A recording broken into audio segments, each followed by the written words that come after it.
नमस्कार मित्रांनो, मी गणेश मानकर इग्नाइट अकॅडमीच्या या प्लॅटफॉर्मवर तुम्हा सर्वांचे स्वागत करतो।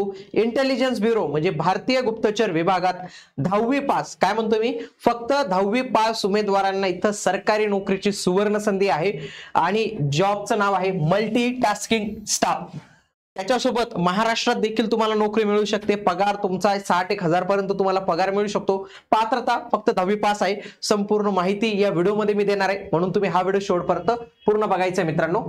आणि या इंटेलिजन्स ब्युरोची आपण एक सिक्युरिटी असिस्टंटची बॅच पण लॉन्च केली होती मित्रांनो, आणि ती बॅच आणि ही MTS ची बॅच पण जी आहे तर ते तुम्हाला नक्की इथं उपयुक्त जे आहे तर ते ठरू शकते। याच्यामध्ये आपण मराठीमध्ये हे माध्यम जे आहे तुमच्यासाठी उपलब्ध करून दिलेले आहे। इग्नाइट अकॅडमीचं ऍप्लिकेशन डाउनलोड करून तुम्ही ही बॅच जी आहे तर ती जॉईन करू शकतात मित्रांनो, ठीक आहे। आता याची नोटिफिकेशन जी आहे तर ती 18 नोव्हेंबर 2025 ला रिलीज आहे। त्याच्यानंतर अप्लाय तुमचं 22 नोव्हेंबर पासून सुरू होणार आहे आणि लास्ट डेट तुमची 14 डिसेंबर जी आहे तर ते असणार आहे। तोपर्यंत तुम्हाला अर्ज भरायचे आहेत। आता याच्यामध्ये अनेक जागा आहेत मित्रांनो, आता जे आहेत तर ते बाकीच्याही जागा आहेत, पण मी तुम्हाला फक्त मुंबईच्या आणि नागपूरच्या जागा सांगतो। मुंबईच्या 22 जागा आहेत आणि याच्या 2 जागा आहेत, आणि तुम्ही फक्त मुंबईला आणि नागपूरलाच अप्लाय करू शकतात, कारण की तुमच्याकडे त्या स्टेटचं डोमिसाईल पाहिजे। आणि ही खूप चांगली गोष्ट आहे मित्रांनो। मी तर म्हणतो अशा खूप साऱ्या केंद्र सरकारच्या नोकरीला हे डोमिसाईल चेक टाकली पाहिजे, एक चांगली गोष्ट असते।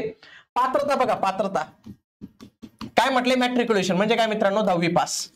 असं पण नाही म्हटलं की किती मार्कांनी पास पाहिजे, आणि एवढंच नाही म्हटलं, त्याच्यापेक्षा पुढचं मला हे खूप आवडलं की डोमिसाईल सर्टिफिकेट सांगितलंय। डोमासाईल म्हणजे फक्त महाराष्ट्राचं ज्यांच्याकडे डोमासाईल आहे ना मित्रांनो, तेच लोक मुंबई आणि नागपूरसाठी अप्लाय करू शकतात। बाकीचं पण आहे, आगरतला आहे, यूपीचे काही आहेत, बिहारचे काही, आपल्याला तिथं जायचं नाही, ओके। आणि ते इथं येणार नाही का, डोमिसाईलची अट, इथं डोमिसाईलची अट टाकलेली 14/12/2025 च्या आधीचं तुमच्याकडे डोमिसाईल जे आहे तर ते पाहिजे। मग बघा मित्रांनो, पात्रता 10वी पास आहे, परत महाराष्ट्राचं डोमिसाईल आहे, म्हणजे महाराष्ट्रातील 10वी पास उमेदवारांना ही एक चांगली संधी मित्रांनो। आणि ऑफिस जॉब आहे बरं का, म्हणजे तुम्ही जे म्हणता ना रॉ सारखे ते एजंट बिजंट म्हणून तुमचं काम नाही मित्रांनो, की तुम्ही म्हणा यार फील्डवर जायचं, ते एजंटचं काम करायचं, ती माहिती गोळा करायची, तुम्ही जे मूवी पाहतात तर ते मूवीचं काम नाही मित्रांनो, कारण की त्या ऑफिसमध्ये पण काहीतरी माणसं लागतात ना काम करायला। तर ते मल्टीटास्किंग स्टाफ आहे, म्हणजे मुंबईला आणि नागपूरला ऑफिस आहे त्यांचे, आणि त्या ऑफिसमध्ये तुम्हाला जे काही काम देतील ते मल्टीटास्किंग, म्हणजे कधी कम्प्युटरचं काम, कधी फाईलचं काम, तुम्हाला ते त्यांच्या पद्धतीने ते काम लावतील। तर हे कामाचं स्वरूप बदलत जाईल मित्रांनो। आणि 22 जागा आणि इथं 2 जागा, म्हणजे अशा 24 जागा आहेत। तुम्ही म्हणाल जागा कमी आहेत, पण मित्रांनो हे लक्षात घ्या ना, फक्त महाराष्ट्राचेच अप्लाय करू शकतात। पुढे एज लिमिट पण कमी ठेवले, 18 ते फक्त 25च ठेवले, कारण की 10वी पासवर ठेवलंय ना। पण ओबीसी यांना 3 वर्ष एक्स्ट्रा मिळतात मित्रांनो, म्हणजे ते पुन्हा थोडे एक्स्ट्रा भरू शकतात। आणि SC आणि ST ला 5 वर्ष एक्स्ट्रा मिळतात, म्हणजे ते डायरेक्ट 30 पर्यंत भरू शकतात हे, आणि हे तुमचे 28 पर्यंत जे आहेत तर ते भरू शकतात ओबीसी वाले।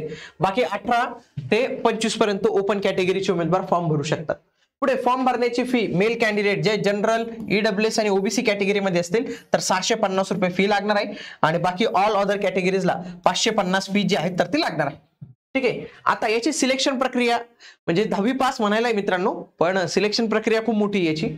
पहिले तर तुमची एक Tier 1 कम्प्युटर बेस्ड टेस्ट होणार आहे।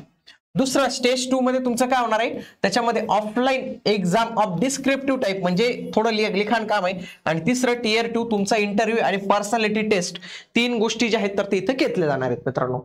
पहिल्या एक्झाम पॅटर्न मध्ये बघा, विषय सोपे आहेत, म्हणजे GK चा विषय 40 प्रश्न 40 गुणांसाठी, क्वांटिटेटिव्ह ऍप्टिट्यूड 20 प्रश्न 20 गुणांसाठी, न्यूमेरिकल अनालिटिकल लॉजिकल रिझनिंग 20 प्रश्न 20 गुणांसाठी, आणि इंग्लिश लँग्वेज 20 प्रश्न 20 गुणांसाठी।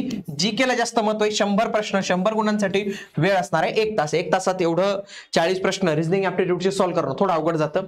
म्हणजे उमेदवार SSC ची तयारी करतात, महाराष्ट्रातून रेल्वेची तयारी करतात ना, त्यांनी हा फॉर्म नक्कीच भरावा। आणि ज्यांचं असं पण हे रिझनिंग वगैरे छान आहे वगैरे, त्यांनी नक्कीच हा फॉर्म भरला पाहिजे।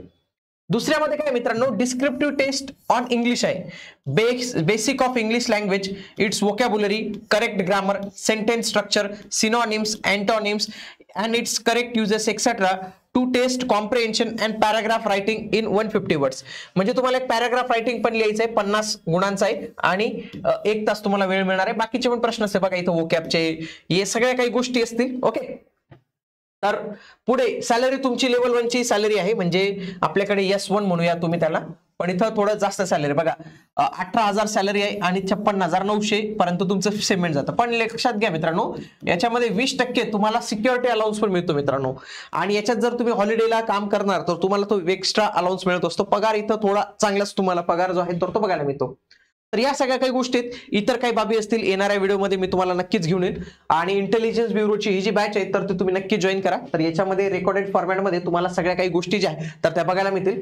आणि इग्नाइट अकॅडमीचं ऍप्लिकेशन तुम्ही डाउनलोड करा आणि काही वाटल्यास हा नंबर आहे याला देखील कॉल करून तुम्ही सर्व माहिती जी आहे तर ती विचारू शकतात.